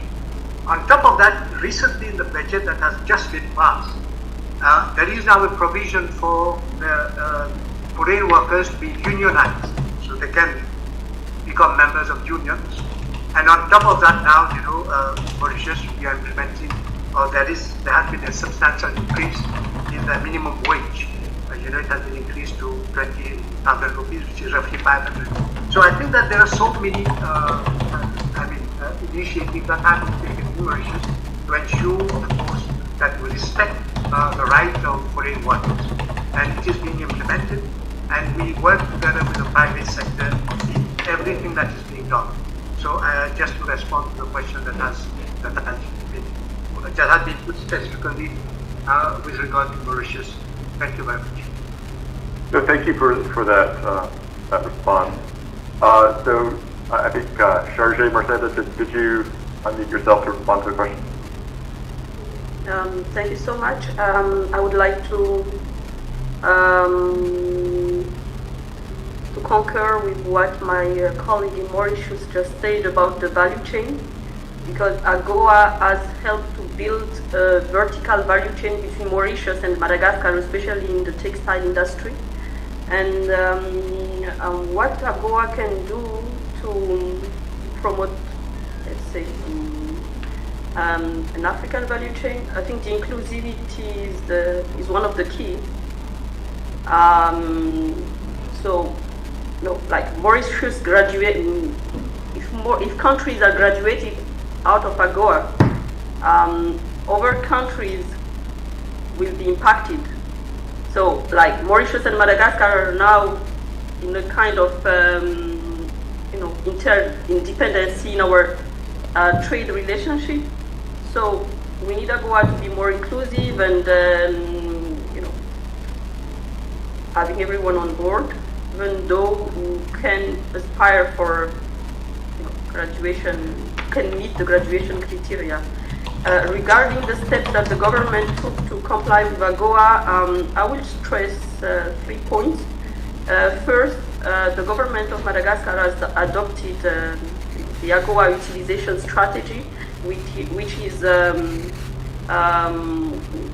kind of whole of government approach that covers all the sector impacted by our AGOA eligibility, from the industry, infrastructures, to the political component. And we set up an AGOA national committee who follow up periodically on how different stakeholders comply with the criteria and what can we do more to meet all the requirements. Among the, let's say, the measures taken by the government is the collaboration with international organizations and other stakeholders, like USAID in the fight against child labor in the vanilla and the mica sector. And we are also working with the International Labor Organization in the improvement of workers' rights. So those are what I have to say on the first point. About the last question on the way AGOA's eligibility has enhanced competitiveness in our export, I would like to recall you that Madagascar has been suspended from AGOA from 2009 to 2015, and we've experienced a decline of export, the collapse in our industries and industrial fabrics. So those speaks volumes on what AGOA achieved and can achieve in promoting trade relationship between Madagascar and the US. We have been able to recover our, trade exchange thanks to AGOA in 2015. And from 2015, we have been able to catch up in rebuilding again the industry, which took time and investment. And without AGOA, we haven't been able to do that, especially bearing in mind that the duty that is applied to apparel and textile are in a way that we can't be able to export to the US market without a duty-free framework. Thank you very much. Okay, great. And then over to you, Mr. DeBruce. Yes, thank you for the opportunity. Yeah, South Africa does struggle in a few of these regards, like combating corruption, but government is aiming to follow through on recent reports that were compiled, actually identifying corrupt figures in government, and they are working towards that. Another major problem is the grey listing of the South African financial system, which they are also working towards coming up with solutions for that within the next year or two. And I've recently spoke to a few people at the Reserve Bank and the Treasury, and they are very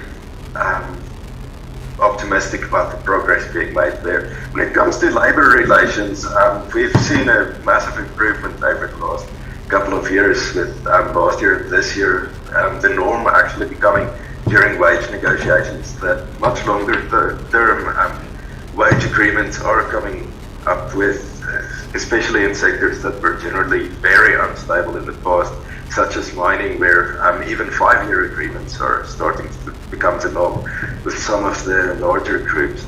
So AGOA has had a massive improvement in the South African value chain, where instead of exporting just raw agricultural products, for instance, there's been a shift towards processing some of that in South Africa in communities that otherwise would not have been able to attract any investment were it not for duty-free exports to the US under AGOA.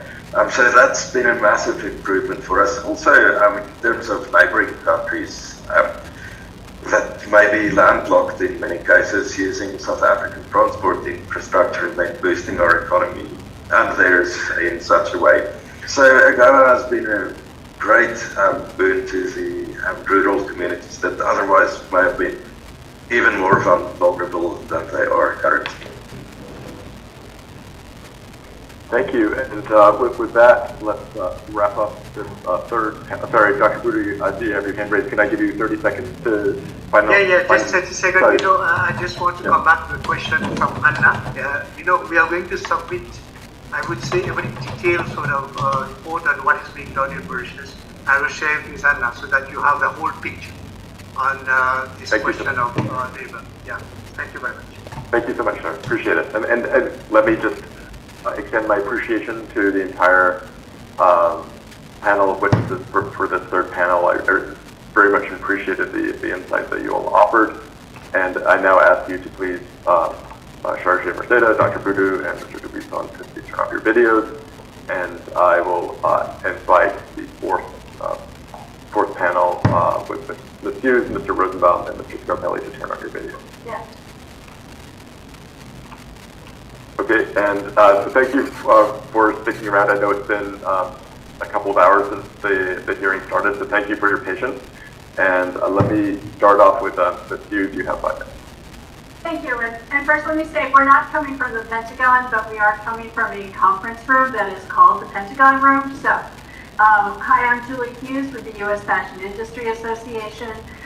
Thanks for the opportunity to appear today and share our perspective on the benefits and the importance of AGOA.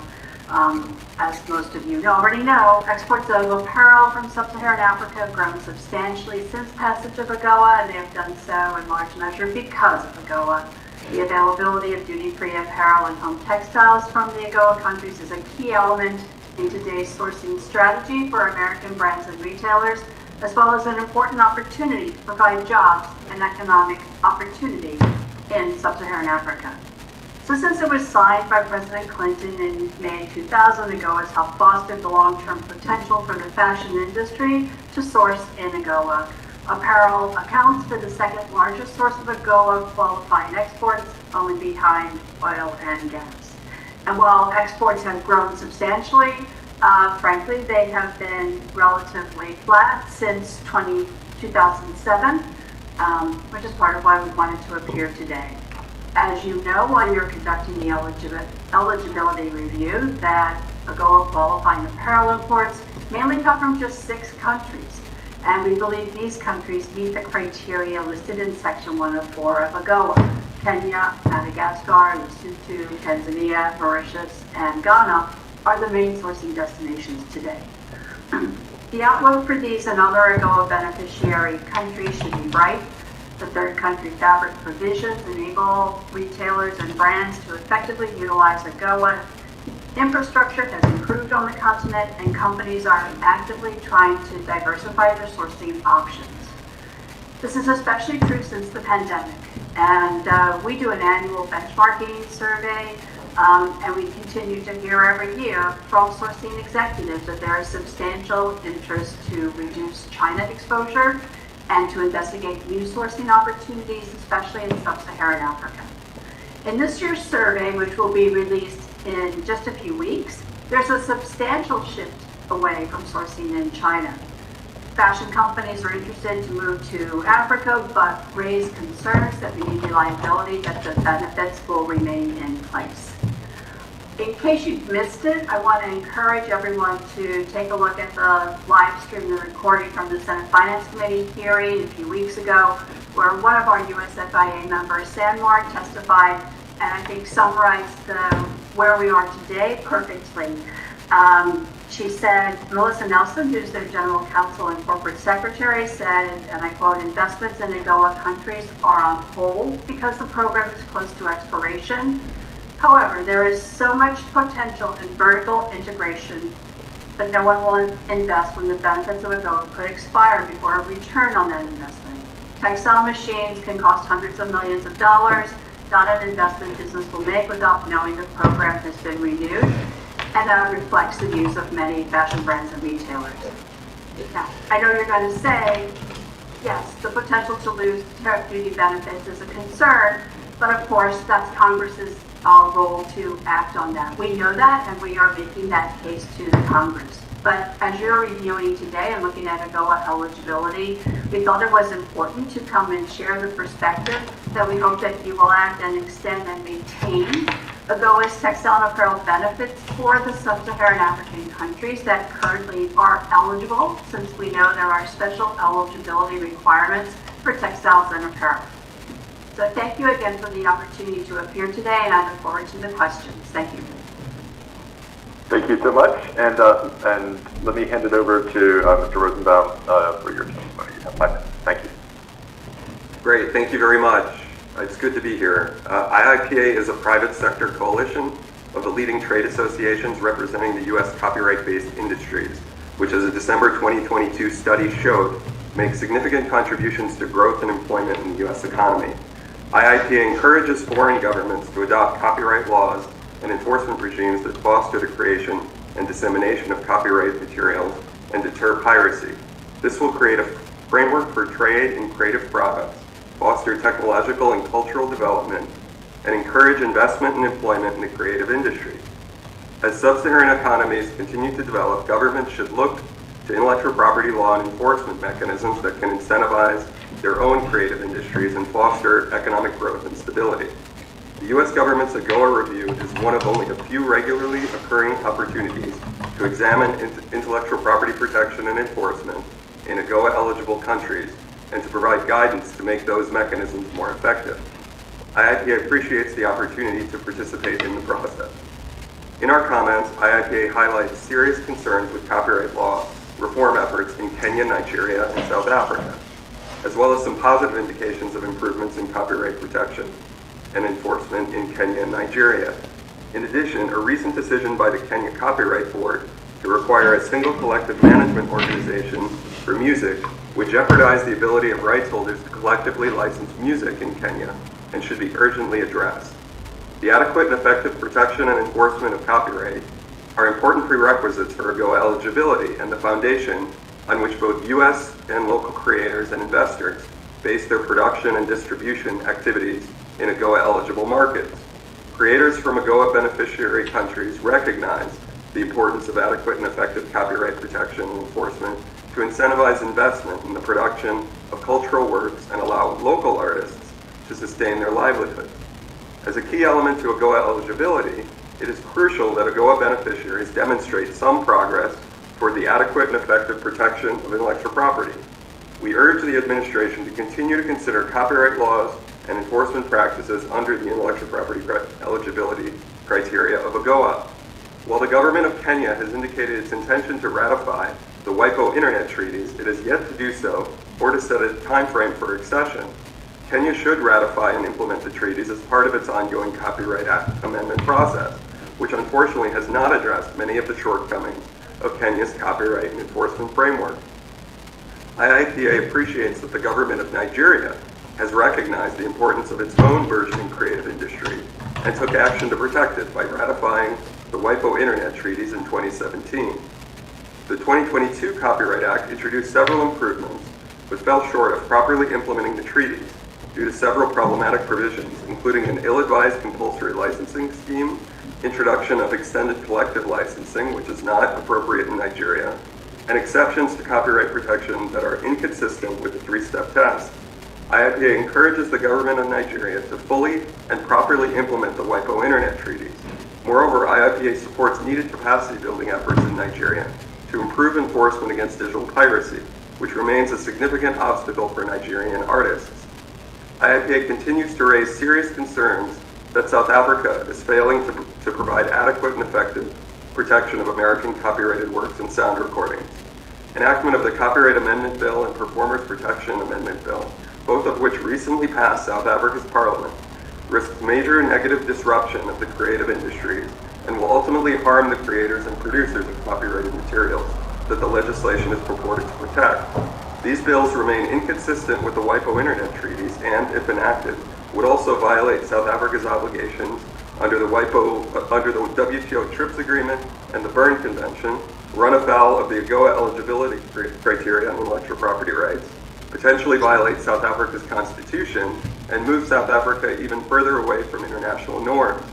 These bills would undermine the modern marketplace because they fail to establish a clear legal framework, particularly in the digital arena where the potential for growth is most evident. Moreover, the bill's inadequate protections for copyrighted materials in the digital environment would render South Africa's law incompatible with the very standards the government has stated an intention to implement. Considering the importance of the task of modernizing South Africa's copyright legal framework and the degree of concern raised by the creative industries with the current bill, IIPA recommends that the U.S. government continue to emphasize that the bills remain fundamentally flawed and that South Africa's president should not sign them. As it stands, the bills fail to meet international standards and threaten the health of the creative economy in South Africa, both for U.S. exports and the local creative sector. Thank you again for this opportunity, and we look forward to working with you to foster improved copyright protection in sub-Saharan Africa. Thank you. Thank you very much for your testimony. Let me hand it over to Mr. Scarpelli for your testimony. You have 5 minutes. Thank you. You can hear me? Great. Hello, my name is Brian. Yes, I'm Brian Scarpelli on behalf of ACC, the App Association. We appreciate the opportunity to provide input here on this year's AGOA hearing. Just a little bit about who we are, so you know where these views are coming from. The App Association represents the interests of small business developers, startups in the software development and high-tech space writ large, consumer enterprise, et cetera. So as the world has continued to embrace mobile technology capabilities across different use cases, our members are creating innovative products and services that drive the global digital economy in improving workplace productivity, accelerating academic achievement, helping people lead more efficient, healthier lives, etc. Today, we estimate the economic value of what we call the app economy to be $1.8 trillion U.S. annual, and providing, just in the U.S. alone, over 6 million jobs. Mobile technologies in Africa have already generated nearly, based on statistics from others that we cite in our testimony, 2 million jobs and contributed $144 billion to the continent's economy. While the global digital economy holds great promise for the small business digital economy in terms of growth and competition, many entrepreneurs do continue to face an array of challenges when they're entering new markets. Barriers can include laws, regulations, policies, sometimes just practices that are excluding U.S. goods or services from a market, or failing to provide adequate or effective protection, namely in the context of intellectual property rights. So while these challenges can take many forms, they all have the same net effect. They impede U.S. exports and investments, and deprive entrepreneurs and consumers in these markets, and including AGOA countries, from access and opportunity themselves. So with respect to improving access to digital economy and trade, while also expanding opportunities for American innovators, the App Association supports a number of ideals we discussed in our written comments, such as enabling cross-border data flows, prohibiting data localization practices, avoiding customs duties on digital content, ensuring market entry is not contingent on source code transfer or inspection, preserving the ability to utilize strong encryption technologies to support security and privacy, securing intellectual property rights protections, and discouraging the misapplication of competition and consumer protection laws to nascent and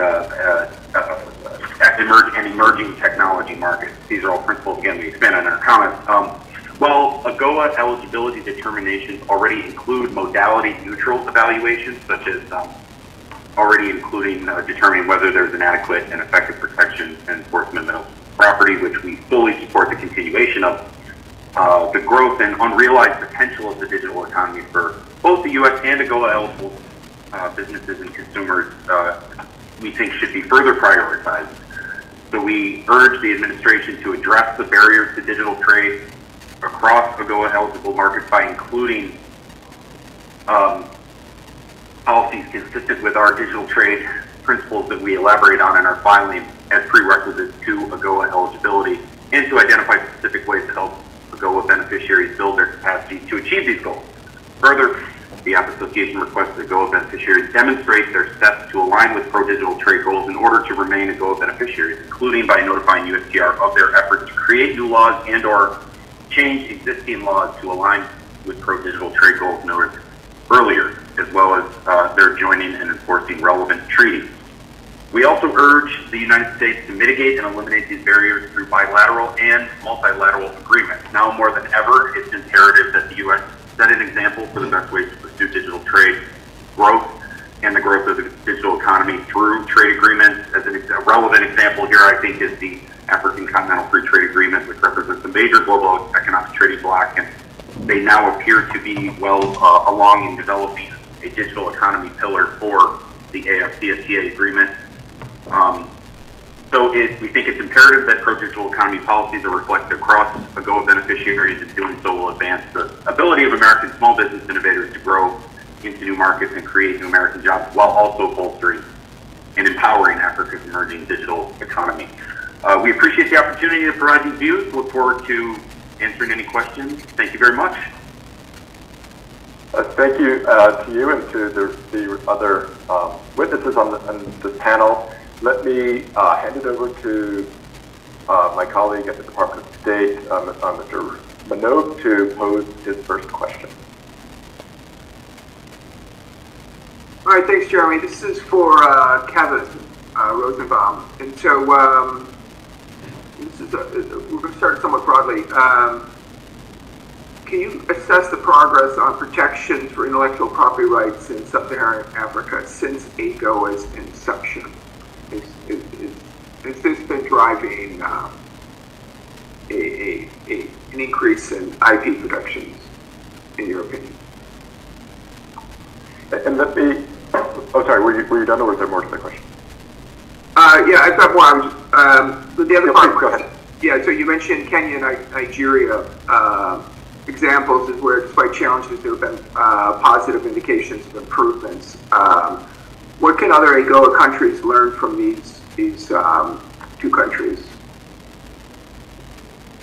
Over. And then let me, okay, sorry, I should have waited for the over. Let me hand it over to Anna Berger at the Department of Labor to pose her question. Thanks, Jeremy. My question is for Ms. Hughes. So as you mentioned in your testimony, many of your members have expressed interest in new sourcing opportunities outside of China, and the benefits of AGOA have helped increase the interest of some of those members in sourcing from sub-Saharan Africa and countries such as Kenya, Madagascar, Lesotho, Tanzania, Mauritius, and Ghana. Could you provide examples of how engagement from apparel companies has impacted internationally recognized worker rights in those or other AGOA countries? Thank you. Thank you very much. And then over to you, Anusha, for your question. Jeremy, and thank you for your testimony today. Could any of you provide examples of barriers that innovators and creators face in sub-Saharan Africa? And relatedly, are there examples of best practices that AGOA beneficiaries should look to when they're developing policies that support the creation and growth of small businesses? And lastly, how could AGOA support their ability to enter new markets? Thank you. Thank you to each of you for your questions. Let me see who's going to raise their hand first. Kevin, did you unmute yourself? Oh. Am I muted? Okay, can I go? Okay, thank you very much for those great questions. So it's interesting. So AGOA, I had to look it up. I'll admit I kind of cheated, but AGOA was instituted in 2000, it looks like, and so since then, of course, we've seen transformation around the world, through digital technologies, and that has been true in South Africa, in the continent of Africa, and so copyright protection and enforcement is a critical component. As this development has occurred, it obviously creates opportunities for innovation and creativity and things like that. But certainly it also creates opportunities for piracy. And so, what we've seen is that AGOA beneficiary countries have been somewhat slow to adapt to this changing environment. The WIPO Internet treaties, which were established in the late 90s, provide basic standards, minimum standards for protection and for enforcement in the digital environment. And some markets, and again, this was established in the 90s, and the sub-Saharan African markets have been slow to fully implement these treaties. And so that is one basic step that needs to happen across the region. And with that, it would provide tools to protect and enforce for creators, both local and U.S. creators, in the online environment. And you asked about Kenya and Nigeria. Kenya and Nigeria, in their recent reform efforts, have provided certain tools that have enabled increased or improve the ability to protect and enforce online. So yes, those tools that Kenya and Nigeria have incorporated certainly should be looked at by other countries. But what we've seen, unfortunately, is in places like South Africa, proposals that instead of providing the needed protection and enforcement tools, take a step backwards, and they weaken protection. They focus on expanding exceptions beyond where it's appropriate and where it's permitted under international standards, namely the three-step test. And that is not where the focus should be. It should be on putting those at least minimum standards for protection and enforcement to allow creators both in the United States and in local creators who frankly have the most at stake here, to give them the adequate tools to protect in the online environment. And if I could really quickly address the last question on what barriers and best practices. Again, certainly for our members, rampant piracy is the biggest barrier to trade with sub-Saharan Africa. So that is something, full implementation of the digital treaties, as I said, those are the kinds of practices we would like to see adopted throughout the region. And our hope is that this process, and AGOA, which has the intellectual property criteria in there, that through this process we can all work together to get the markets in sub-Saharan Africa to continually improve in that area. Thank you, Bree. Thank you very much. And who would like to? I'm happy to respond. Thanks. And by the way, I was joined by our counsel with Barnes & Thornburg, David Spooner, who many of you know. So let me respond to the question specifically about worker rights and labor rights, and we'll respond even more fully, obviously, in a post-hearing document, but there are really two ways that brands and retailers focus on this. First is individually in specific factories. So, and again, we had great testimony from Sanmar a few weeks ago about how when a company goes into a new factory, how they bring with them the business practices and the worker practices that they have in their code of conduct and around the world. So we develop it factory by factory to meet the ILO standards and OECD guidelines for labor practices. But in addition to what companies are doing individually, we also do participate when it is needed or when it is available on a more industry-wide scale in a country. And I happened to be talking yesterday with contacts for Lesotho, where there have been labor issues. There was a joint effort with NGOs, I believe with Solidarity Center and brands, for an improvement program for continual progress. And we're actually going to do a webinar with some contacts there in a couple of months for them to talk about the continual progress process and how that is working in Lesotho and what are some of the opportunities to move forward to guarantee that worker rights are recognized and are fully met by the brands and retailers sourcing at AGOA. Thank you very much for that. And I think by process of elimination, that gets us to Mr. Scarpelli. Yeah, thank you so much. Really appreciate all the questions.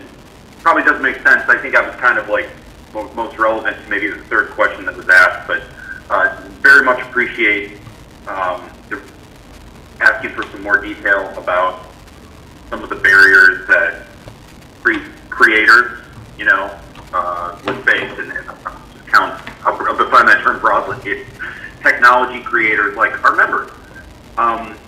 We have a number of specific ones noted in an appendix to our filing, but maybe for the purposes of answering the question here, I think they seem to fall into 4 different areas for me, and they're not universal across all of the relevant AGOA markets, but they're in some and not in others. One is one that I think I would actually kind of defer a little bit to, as Kevin described, some of the IP enforcement issues. I think we have concern with those IP enforcement. Another, digital service taxes, DSTs, is an area of pretty significant concern. And I know, for example, in Kenya, that's been a concern there. Data localization mandates and or local presence, local processing requirements are, another area of concern that's rather antithetical to the advent of cloud computing and the ability to develop particularly a software product once and sell it anywhere. And last would be attempt to take existing or create new competition and or consumer protection laws and apply them to emerging technology modalities and markets. I think as a tangible example of that, not in a AGOA market necessarily, but the COMISA shared competition policy body. Most of Eastern Africa is currently contemplating some changes to its policies, which are in effect taking the European Union's Digital Markets Act, substituting other countries' names in for the European Union, and simply adopting it. And there's a wide range of concerns we have with that approach. We submitted to COMISA, as well as various African domestic policymakers directly, that we're happy to follow up on. For best practices, that's also a wonderful question. Just building on, including what Kevin was saying earlier, one thing I'd be happy to provide in follow-up is a global industry statement on making recommendations for the CFTA's digital trade pillar, which does run across, I think, some of these different areas, but it's very interesting. I hope you all will agree. It's a rather interesting group that has got behind this, because it's not just U.S.-based organizations. There are African industry associations on it, as well as those from elsewhere in the world, who are all recognizing just how important the AFCFTA digital trade pillar is as a vehicle.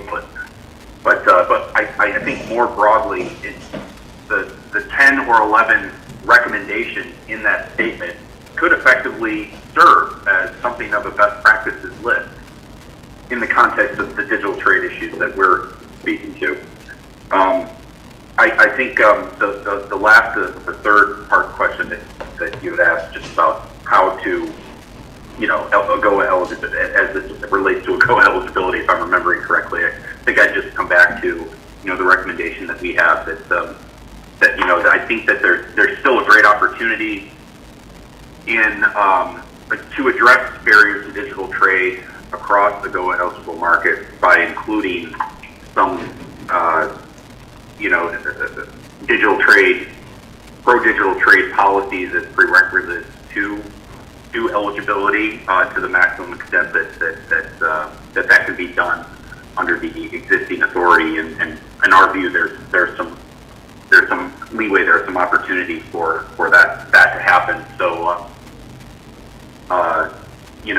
to the extent that some of these digital trade priorities can be built into an AGOA eligibility determination, I think that would be the ideal solution from our perspective. That's about it for me. Thank you so much, and thank you to each of you for taking the time to testify today. It's very much appreciated, and I know I speak on behalf of the full TPSC subcommittee as well as those who are here today from State, DEA, Department of Labor, and from Treasury Department. We appreciate those of you, the witnesses on this panel, as well as all of you from the other earlier panels who are still online. A big thank you for taking the time to speak with us today. Just a few before we conclude the hearing, the public hearing today. Let me just make a few points. One is just a reminder that if there are any post-hearing submissions that any of you who are watching today or any of the witnesses, the deadline for those are July 11th at 5 p.m. You can go to the Federal Register notice for more instructions on guidance on how to submit those materials. All of this is essential to our eligibility review process. So thank you in advance for taking the time to do that. If I could put in a little plug, so last year was our first kind of post-COVID experiment with doing this as a virtual hearing. And what I'm really personally excited about is we've had people testifying today from across the United States and also from across the continent of Africa. And that's really the goal here, is to cast a wide net and to encourage an inclusive and open dialogue. And so if any of you are listening today and are keen to testify next year, please do so. Please monitor the Federal Register notice for when that announcement comes out. We really want to encourage all of you to testify and share your thoughts on AGOA eligibility review for next year. And so with that, let me just wrap up and take this opportunity with one final big thank you to close and conclude the public hearing for the 2025 AGOA eligibility review. And I look forward to reading your post-hearing submissions.